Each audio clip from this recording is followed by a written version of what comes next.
Hi students, இன்னைக்கு நம்ம இந்த வீடியோல என்ன பார்க்க போறோம்னா trick to solve cube root in solid state. Solid stateல density problemsல உங்களுக்கு வந்து a cube கிடைச்சிடும். அதுல இருந்து நம்ம a கண்டுபிடிக்க வேண்டியது வரும். சோ அதுக்கு வந்து ஒரு சின்ன trick பார்க்கலாம். இது நீங்க practice பண்ண உங்களுக்கு familiar ஆயிடும். இப்போ நம்ம யூசுவலா எழுதுற மாதிரி 1 cube 2 cube இது எல்லாருக்குமே தெரியும். 1 cubeனா 1 8 27 64 125 216 நான் 6 cube வரைக்கும் போட்டுருக்கேன் நான். இதுக்கு அப்புறம் இப்போ இது 10 cube னா என்ன ஆகும் 1 ஓட 3 0 ஆட் பண்ணனும். அதே மாதிரி 20 cube னா 8 ஓட 3 0 ஆட் பண்ணனும். 30 cube னா 27 ஓட 3 0 ஆட் பண்ணனும். அந்த மாதிரி 64000 1,25,000 2,16,000 இந்த மாதிரி வருது இல்லையா? இப்போ நம்ம அடுத்தது இப்போ சப்போஸ் நம்ம பாருங்க 30 cube இருக்கு. அதுக்கு அடுத்தது 31 cube கண்டுபிடிக்கணும். நான் என்ன பண்ணனும்னா இதுல வந்து ஒரு ஃபார்முலா என்னன்னா 3x square அப்ப 3 into 10 square x 11 க்கு கண்டுபிடிக்கணும். இப்ப 3x இத ஃபர்ஸ்ட் போட்டுக்குவோம். 3 into 10 square பண்ணோம்னா 3 into 100 10 square பண்ணும்போது 100 அப்ப 300 ன்னு வரும். சோ அடுத்த நம்பர் நம்ம என்ன பண்ண போறோம்னா இந்த 1000 ஓட 300 ஆட் பண்ணோம்னா 11 cube கிடைக்கும் நமக்கு. அதே மாதிரி இதோட 1300 இதோட 300 ஆட் பண்ணோம்னா 12 cube கிடைக்கும். அடுத்த நம்பர்ஸோட இது வரும். அடுத்து பாருங்க 3 into 20 square 3x square இங்க வந்து cube பண்ண கூடாது ஸ்கொயர் தான் 3 into 20 square அப்ப 3 into 400 னா 1200. இப்போ இந்த 1200 இங்க நம்ம ஆட் பண்ணிட்டே வரணும். 1200 ஆட் பண்ணும்போது 9200 இது வந்து 21 square approximate values கிடைச்சிடும் உங்களுக்கு. அதுக்கு அடுத்து 1200 ஆட் பண்ணோம்னா இதோட 9200 ஓட ஆட் பண்ணும்போது 0 0 4 10 சோ இந்த மாதிரி கிடைக்கும்.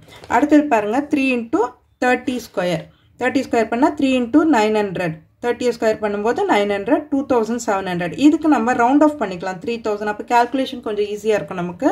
சோ அப்ப 3000 வரும். இப்போ அடுத்த நம்பர் நான் 3000 இங்க 27000 இருக்குது. அதனால ரவுண்ட் ஆஃப் பண்ணி 3000 போட்டோம்னா அடுத்து 30000 அதுக்கு அடுத்து 3000 ஆட் பண்ணோம்னா 33000 அதே மாதிரி தான் 40 க்கும் நம்ம. ஓகே இப்போ நம்ம ஒரு எக்ஸாம்பிள் பாப்போம். a cube is equal to 15.5318 into 10 to the power minus 23 centimeter cube ன்னு இருக்கு. சோ இதுக்கு cube root கண்டுபிடிக்கணும். a கண்டுபிடிக்கணும். இப்போ a cube is equal to 15.5318 into 10 to the power of minus 23 centimeter cube. இது ஒரு காம்படிட்டிவ் எக்ஸாம்ல இருக்கிற வேல்யூ தான் இது. சோ இப்போ இதல இருந்து a கண்டுபிடிக்கணும். நம்ம a கண்டுபிடிக்கணும்னா நான் என்ன பண்றேன்னா இந்த பாயிண்ட ரிமூவ் பண்ணிடுவோம் நம்ம. நான் வந்து ஃபுல் நம்பரா எழுதிக்கிறேன் 15.5318 into 10 to the power எத்தனை பாயிண்ட்ஸ் தள்ளி போகுது into 10 to the power minus 27 4 point தள்ளி போகுது இல்லையா? அப்ப minus 23 இது 4 பாயிண்ட் என்னும்போது -4 என்னும்போது -27 வரும். இதையும் நம்ம எப்படி சேஞ்ச் பண்ணனும்னா இந்த 3 ஆல டிவைட் பண்ற மாதிரி சேஞ்ச் பண்ணிக்கோங்க. அப்பதான் வந்து a கண்டுபிடிக்க முடியும். இப்போ இந்த பார்ட்டுக்கு நம்ம ஈஸியா cube root கண்டுபிடிச்சிடுவோம். cube root of 155318 into 10 to the power of minus 27 into 1/3 cube root பண்ணோம் இல்லையா? பண்ணும்போது 9 அப்ப 10 to the power minus 9 centimeter cube இருக்கிறதால சென்டிமீட்டர். சோ இப்போ இந்த பார்ட்டுக்கு நம்ம கண்டுபிடிக்கணும் 1,55,318 இதுக்கு நம்ம கண்டுபிடிக்கணும்.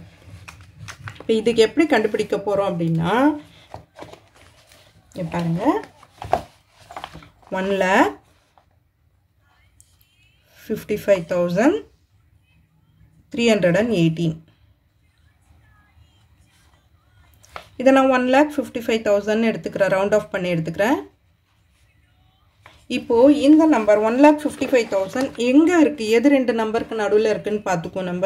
1,25,000 க்கும் 2,16,000 க்கும் நடுவுல தான் இந்த ரெண்டு நம்பர் இருக்கு இல்லையா? அந்த 1,55,000 இந்த ரெண்டு நம்பருக்கும் நடுவுல இருக்கு. இப்போ இங்க என்ன இருக்கு? 1,25,000 இருக்கா? சோ இந்த 1,25,000 இங்க மைனஸ் பண்ணுவோம். 1,25,000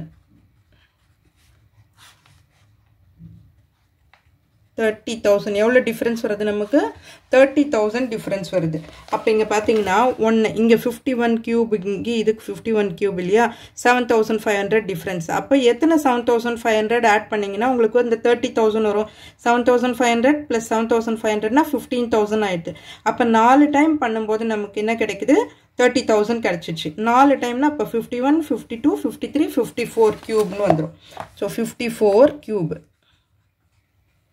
54 கியூபுக்கு தான் இது வந்து அப்ராக்சிமேட் வேல்யூஸ் தான் வந்து ஸ்லைட் சேஞ்சஸ் இருக்கும் நம்ம ஆப்ஷன்ஸை பார்த்து நம்ம அந்த ஆன்சர் எழுதிக்கலாம் நீங்கள் வந்து சமச்சீரில் சாலிட் ஸ்டேட்டில் போடும்போதும் கூட ஸ்லைட் டிஃப்ரென்சஸ் தான் வரும் so that you can use this trick okay இது 54 கியூப்னு வந்திருக்கு அப்போ 54 கியூப் வந்திருக்குன்னா அப்போ 54 கியூப் இன்ட்டு 1/3 இப்போ 3 கேன்சல் ஆயிடுச்சுன்னா 54னு கிடைக்கும் 54 இன்ட்டு 10⁻⁻9 சென்டிமீட்டர் ஓகேவா இப்போது இதே வந்து உங்களுக்கு ஆன்சர் பிக்கோமீட்டரில் இருக்கா ஆங்ஸ்ட்ராங்கில் இருக்கா அப்படின்றத நம்ம பார்க்கணும் ஓகே ஆன்சர் சப்போஸ் பிக்கோமீட்டரில் இருந்ததுன்னா இங்கே பாருங்கள் இப்போ 54 into 10⁻⁻9 வந்திருக்கு இல்லையா இன்ட்டு 10/10 பண்ணுறேன் நான் இங்கே ஓகேவா இப்போது பிக்கோமீட்டரில் இருந்ததுன்னா இங்கே -10ன்னு வரணும் இங்கே பாருங்கள் 1 angstrom is equal to 10⁻⁻8 centimetre 1 picometer is equal to 10⁻⁻10 centimeter ஓகேவா இப்போ சப்போஸ் ஆன்சர் பிக்கோமீட்டரில் எழுதணும்னா நீங்கள் இந்த 10⁻⁻10 இது வந்து மேலே கொண்டு வந்துடுங்க இதை மல்டிப்ளை பண்ணிடுங்க அப்போ 540 into 10⁻⁻10 picometer அப்போ 540 பிக்கோமீட்டர்னு வந்துடும் உங்களுக்கு ஓகேவா இது போட வேணாம் அப்போ 540 பிக்கோமீட்டர் சப்போஸ் ஆங்ஸ்ட்ராங்கில் இருந்ததுன்னா 554 into 10⁻⁻9 into 10/10 ஓகேவா அப்போ பண்ணும்போது 5.4 இந்த 10ஆல் டிவைட் பண்ணிடுங்க 5.4 into 10⁻⁻8 ஆங்ஸ்ட்ராங் ஓகே அப்போ 5.4 ஆங்ஸ்ட்ராங்னு வரும் டிஃப்ரென்ஸ் புரிஞ்சிருக்கும்னு நினைக்கிறேன் உங்களுக்கு ஸோ நான் ரெண்டுத்துலையுமே போட்டு காட்டியிருக்கேன் பிக்கோமீட்டரில் சேஞ்ச் பண்ணணும்னா எப்படி பண்ணணும் ஆங்ஸ்ட்ராங்கில் சேஞ்ச் பண்ணணும்னா எப்படி பண்ணணும் அப்படின்றத காட்டியிருக்கேன் ஸோ நம்ம இது சம்ஸ் வரும்போது எப்படி அப்ளை பண்ணி யூஸ் பண்ணுறது அப்படின்றத வந்து நம்ம அடுத்த வீடியோவில் பார்க்கலாம் இந்த வீடியோ உங்களுக்கு யூஸ்ஃபுல்லாக இருந்ததுன்னா சப்ஸ்கிரைப் பண்ணுங்கள் மறக்காமல் உங்கள் ஃப்ரெண்ட்ஸோடையும் ஷேர் பண்ணிவிட்டு பாருங்கள் ஸ்டூடெண்ட்ஸ் தேங்க்யூ